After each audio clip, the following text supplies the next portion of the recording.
হুমকির শিকার হয়েছে আনহেল ডি মারিয়ার পরিবার। হুমকিস্বরূপ ডি মারিয়ার ব্যবসা প্রতিষ্ঠানে পাঠানো হয়েছে গুলিবিদ্ধ শুকরের মাথা।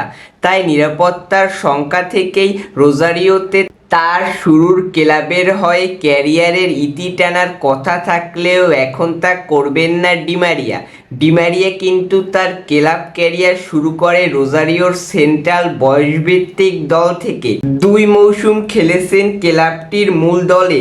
তাই তো নিজ জন্মভূমির পাশাপাশি শৈশবের ক্লাবেই ক্যারিয়ারের ইতি টানতে চেয়েছিলেন এই আর্জেন্টাইন তারকা।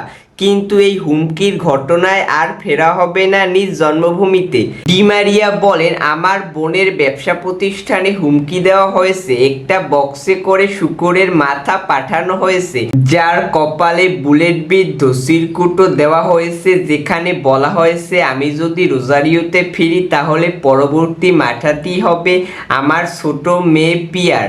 এর আগেও এরকম হুমকির শিকার হয়েছে রিয়াল মাদ্রিদ, জুভেন্টাস, পিএসজির মতো নামিদামি দলের হয়ে খেলা ডি মারিয়া।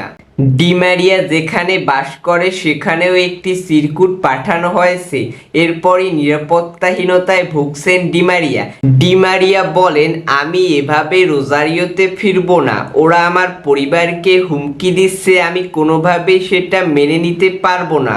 আমার পরিবারের সুরক্ষা নিশ্চিত করতে হবে সবার আগে। রোজারিও আর্জেন্টিনার সান্তা ফে প্রদেশের শহর, যেখানের গভর্নর হিমশিম খাচ্ছে পরিস্থিতি ঠিক করার জন্য। ডি মারিয়া আরও বলেন, বাসের অপেক্ষায় লোক দাঁড়িয়ে থাকছে, অহরহ খুন হচ্ছে কিংবা চুরি ডাকাতির শিকার হচ্ছে। রোজারিও লোকজন কাজের জন্য বাহিরে যেতে পারেন না। এমন পরিস্থিতিতে আমার নিজের নিরাপত্তা নিয়ে কথা বলতে চাই না। তাছাড়া গত বছর কিন্তু লিওনেল মেসির স্ত্রী রোকুজুর পারিবারিক দোকানে গুলি চালায় দুর্বৃত্তরা। ডি মারিয়ার পরিবারের যেন কোনো ক্ষতি না হয়, সেটাই চাওয়া সকল ডি মারিয়া ও আর্জেন্টিনা ভক্তদের।